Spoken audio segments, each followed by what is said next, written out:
Hello chère âme créative, ici Victoria Bonheur, accompagnatrice en évolution personnelle. Aujourd'hui, j'ai envie de te partager un petit peu la vision de ce que c'est qu'une croyance, puisque c'est un terme que tu as peut-être déjà entendu parler au cours des échanges rayonnants. On a parlé du fait qu'il peut y avoir des croyances limitantes, des croyances aidantes en fonction de ce que tu as envie de faire dans ta vie.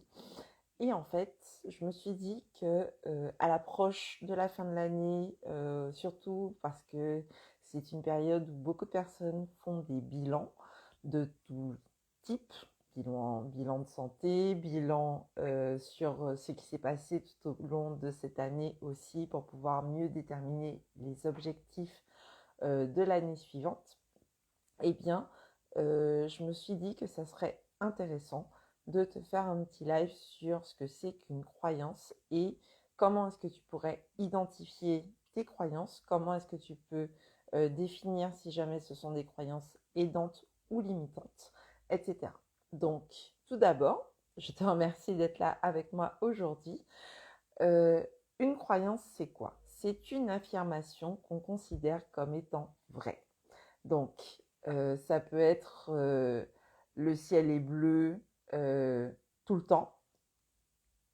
C'est vrai que des fois, le ciel est bleu, mais ce n'est pas systématiquement le cas. Euh, il y a des croyances qu'on considère comme vraies, comme par exemple, tous les membres d'une famille doivent s'aimer, alors que c'est pas, quand tu regardes la réalité, c'est pas toujours le cas. Il y a des croyances telles que l'argent ne fait pas le bonheur, ou il faut travailler dur pour réussir, ou encore si jamais tu passes sous une échelle, tu risques d'avoir des catastrophes qui t'arrivent. Briser un miroir, c'est 7 ans de malheur, etc., etc. Donc tout ça, en fait, dès que tu ne sais pas forcément d'où vient une affirmation que tu considères comme vraie, c'est-à-dire les il faut faire, les on devrait, tout ce qui est injonction, euh, etc., en général, ça relève du domaine de la croyance. Ça veut dire que tu crois que c'est vrai et généralement, tu vas avoir des expériences qui vont confirmer cette vérité parce que ton cerveau est calibré, entre guillemets, pour repérer tous les signes qui vont venir conforter les opinions que tu as déjà d'une situation, d'un événement ou d'une personne. Et en fait, si jamais ce fait que toi tu as constaté par rapport à ton opinion n'est pas visible par, j'ai envie de te dire, si jamais c'est pas une vérité universelle, eh bien souvent, ça veut dire que c'est une croyance. Par exemple, quand on dit effectivement l'argent ne fait pas le bonheur, eh bien, c'est pas vrai pour tout le monde. Il y a des personnes pour qui l'argent contribue fortement à faire leur bonheur, notamment parce que cet argent-là, ça leur évite de se prendre la tête sur les factures à payer, ça leur évite aussi des nuits blanches parce que justement elles ont suffisamment d'argent et elles n'ont pas à se gratter la tête pour se dire bon, pour payer les cadeaux de Noël, pour payer le loyer, pour payer la voiture ou les prochaines vacances. Elles sont pas en train de se dire bon attends il faut que je fasse, il faut que je jongle avec mon découvert ou avec ce qui me reste dans mon porte-monnaie pour fonctionner. Donc euh, ça, l'argent ne fait pas le bonheur, c'est typiquement une croyance. Si jamais tu as tendance à te dire il faut que, comme je te disais, ou si jamais tu as tendance à te dire on ne fait pas ça. Qui est-ce? Si jamais tu ne peux pas identifier clairement qui est-ce qui a dit qu'on ne fait pas ça, quel que soit ce que c'est, eh bien ça veut dire que c'est une croyance que tu as. Alors, bien souvent on parle de croyances aidantes et limitantes. De mon point de vue, c'est important de savoir, de prendre en considération que à partir du moment où tu as considéré que l'affirmation dont on va parler est vrai pour toi, c'est parce qu'à un moment donné de ta vie, ça a été positif pour toi de l'intégrer dans ton système de référence. Si par exemple, quand tu étais petit ou petite, tu avais du mal à apprendre tes leçons ou à réaliser un exercice physique et que ton endurance, le fait que tu persévères dans cette tâche t'a aidé à apprendre justement, à transformer et surtout à réussir à atteindre ton objectif, eh bien le fait de te dire travailler dur pour réussir, ça t'a été utile à ce moment-là pour persévérer et pour passer du stade de l'apprentissage à la maîtrise. Un apprentissage, effectivement, c'est pas toujours évident puisque tant qu'on est dans cette phase d'apprentissage, ça veut dire qu'on essaye et qu'on ne maîtrise pas encore. Donc, il peut y avoir des difficultés pour toi à réaliser une tâche, à intégrer certaines connaissances, etc. Alors qu'une fois que tu maîtrises, c'est facile. Et en fait, pendant tout le temps où on est jeune, où on est en phase d'apprentissage, oui, ça peut être difficile, ça peut demander certains efforts. Mais par contre, pour réussir dans la vie, en règle générale, il n'est pas toujours obligé de faire beaucoup d'efforts. Parce que si jamais tu es dans ton domaine d'excellence, eh bien, tu peux réussir sans faire d'efforts parce que ce domaine d'excellence que tu as développé tout au long de ta vie, eh bien maintenant, tu le fais sans y penser, sans fournir des efforts, sans que ça soit difficile pour toi. Bien au contraire, c'est quelque chose que tu fais un peu comme quand on respire, sans y penser et de façon tout à fait naturelle pour toi. Et quand tu mets ton excellence au service des autres, ça leur apporte beaucoup de valeur. Donc, tu peux réussir sans faire des sports en mettant euh, ton excellence au service de ton entourage. Donc, par exemple, effectivement, travailler dur pour réussir, c'est pas systématique parce que quand tu mets ton excellence au service des autres, eh bien, tu peux réussir sans faire beaucoup d'efforts à ce niveau-là. Donc, voilà. Et comme je te disais, donc, quand tu adoptes une croyance dans ton système de référence, c'est parce que à ce moment-là, ça a été bénéfique pour toi. Ça t'a aidé à survivre, ça t'a permis de mieux vivre la situation dans laquelle tu étais. Si par exemple, je reprends un exemple à l'école, si par exemple tu avais du mal avec les maths, le fait de te dire je suis nul en maths, ça t'a un petit peu dédouané de faire davantage d'efforts pour mieux comprendre, ou peut-être que ça t'a aidé à mieux t'aiguiller dans le choix de tes études pour t'orienter vers des études peut-être plus littéraires ou pour mieux choisir, en tout cas pour conforter ton choix de ne pas faire des maths, par exemple. Alors que être nul en maths, ça dépend d'un certain nombre de critères. En fait, tu peux être pas doué pour faire tel exercice, mais tant que tu sais compter, à partir du moment où on sait compter, on ne peut pas être nul de chez nul en maths, par exemple. Donc voilà, c'était un petit peu ça que je voulais mettre en lumière pour toi vis-à-vis des croyances. Et par contre, effectivement, quand tu adoptes la croyance, à ce moment-là, c'est positif pour toi. Mais après, quand tu grandis, quand tu expérimentes de nouvelles choses, parfois tu te fixes de nouveaux objectifs et les croyances que tu avais jusqu'à maintenant adoptées, qui étaient bénéfiques pour toi, peuvent devenir ce qu'on appelle des croyances limitantes. Donc ça veut dire que ça va devenir des freins pour te permettre d'atteindre l'objectif en question.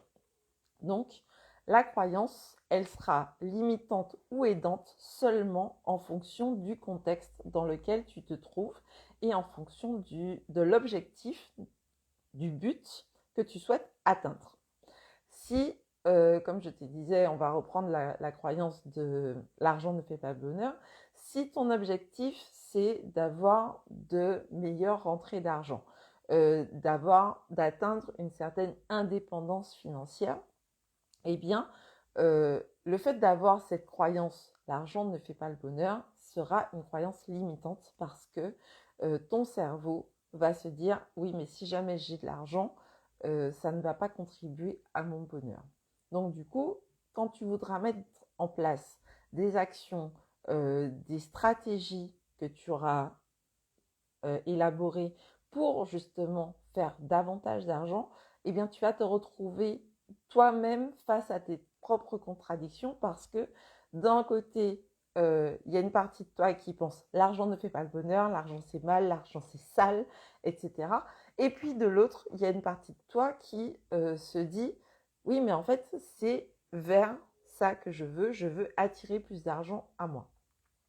C'est important quand tu fais ce point-là, notamment si jamais tu es dans une phase de bilan comme beaucoup d'entre nous à cette période de l'année, de faire le point sur ces différentes croyances que tu as et les croyances qui vont venir en opposition avec tes objectifs.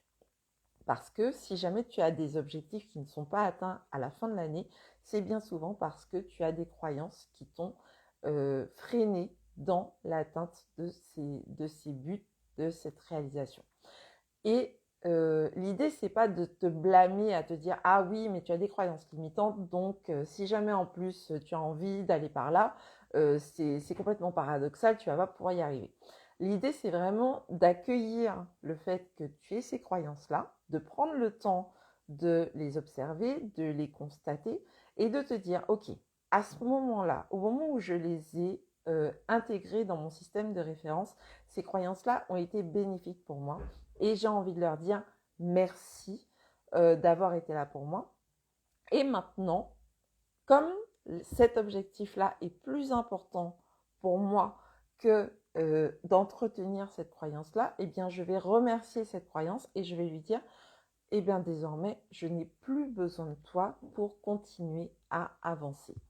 Et donc, du coup, on va retirer cette croyance de notre système de référence et on va la remplacer par une nouvelle croyance qui, cette fois, va nous aider à atteindre cet objectif. Si jamais je reprends l'exemple de « je suis nul en maths », si mon objectif, c'est de devenir une grande comptable ou quelqu'un qui sera à l'aise avec les chiffres, eh bien, je vais devoir regarder cette croyance de « je suis nul en maths » en face et de faire le point factuellement.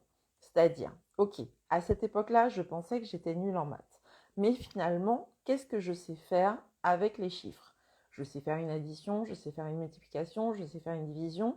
Je comprends ou je ne comprends pas les statistiques. Donc, quelles sont les différentes options que je vais pouvoir mettre en place? Quelles sont les stratégies, les plans d'action que je vais pouvoir mettre en place pour mieux comprendre les maths et n'être plus en mode je suis nul en maths, mais je suis en phase d'apprentissage. Donc du coup, on va remercier la croyance je suis nul en maths d'avoir été là pour nous au moment où on était en mode oh là là, j'en ai marre des maths et j'aimerais qu'on me libère de ça, pour dire ok, à l'époque, j'étais ok avec le fait d'être nul en maths et maintenant, j'ai décidé que non seulement je ne serai plus nulle en maths, mais en plus je suis en phase d'apprentissage et que je vais pouvoir exceller dans le domaine qui m'intéresse avec les chiffres si j'en ai besoin.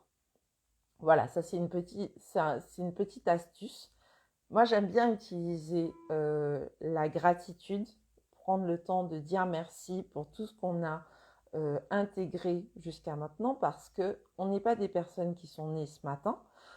On a eu un mode de fonctionnement qui nous a aidés à survivre jusqu'à maintenant et c'est important de prendre le temps de le reconnaître pour ensuite voir quelles sont les modifications qu'on a envie d'y apporter.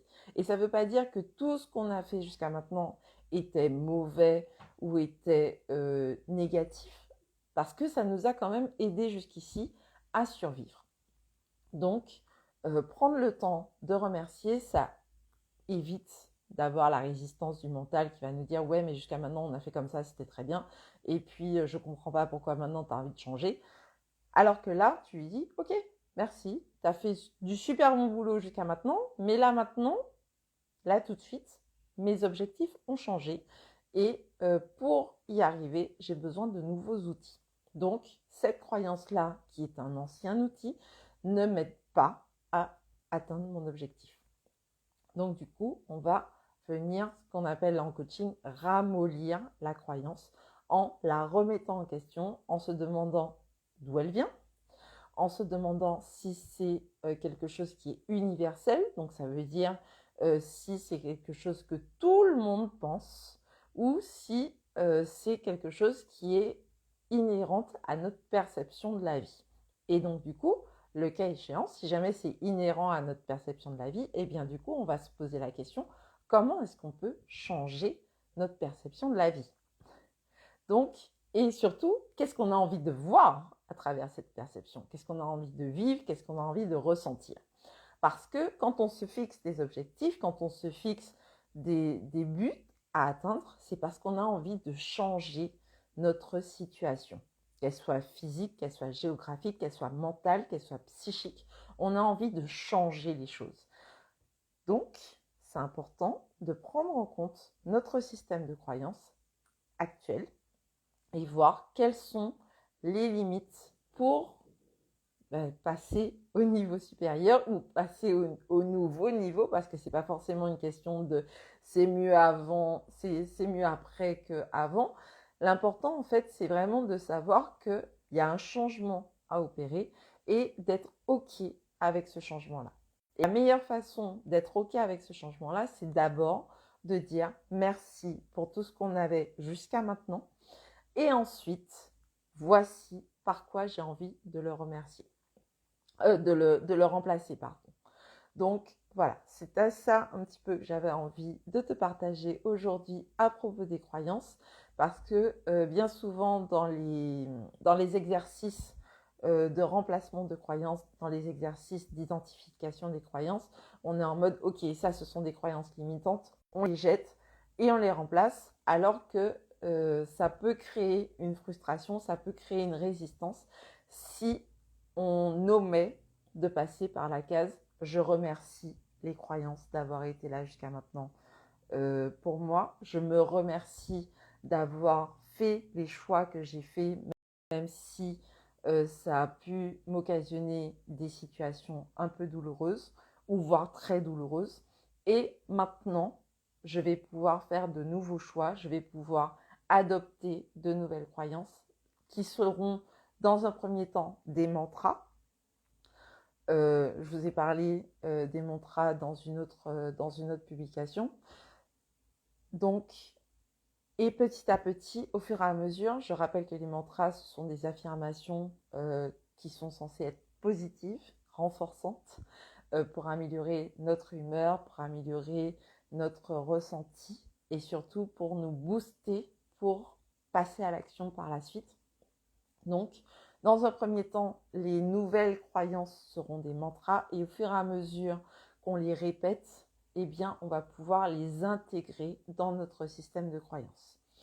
Donc, voilà ce que j'avais envie de te partager aujourd'hui à propos des croyances et j'espère que ça t'aura été utile. N'hésite pas à me mettre en commentaire en dessous de cette vidéo si jamais tu as des questions, si jamais tu as des remarques, si jamais tu penses que ça a été bénéfique pour toi. Je t'invite aussi à le partager si tu penses que ça peut aider ton entourage. Voilà. Donc, n'hésite pas à me mettre en dessous de la vidéo quelles sont les croyances que tu as envie de remercier et que tu voudrais remplacer et par quoi surtout tu voudrais les remplacer. C'est important, la nature a horreur du vide. Donc, quand tu retires quelque chose, surtout au niveau de ton mental, eh bien, pense à le remplacer par quelque chose qui te semble bénéfique à l'heure actuelle.